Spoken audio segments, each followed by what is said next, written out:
Hey guys, Jared X is X Cool here, and I'm come to show you that the Sandking extra large cab truck is four-wheel drive.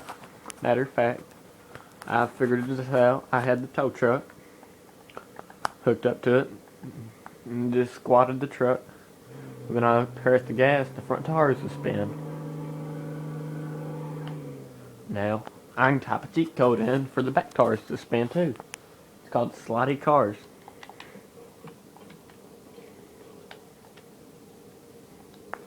Okay, now let's see what happens. All the tires are spinning. Excellent four-wheel drive. Alright, this has been Jodex is Cool. Please leave a like and subscribe, and I will make more videos. Thank you. Bye.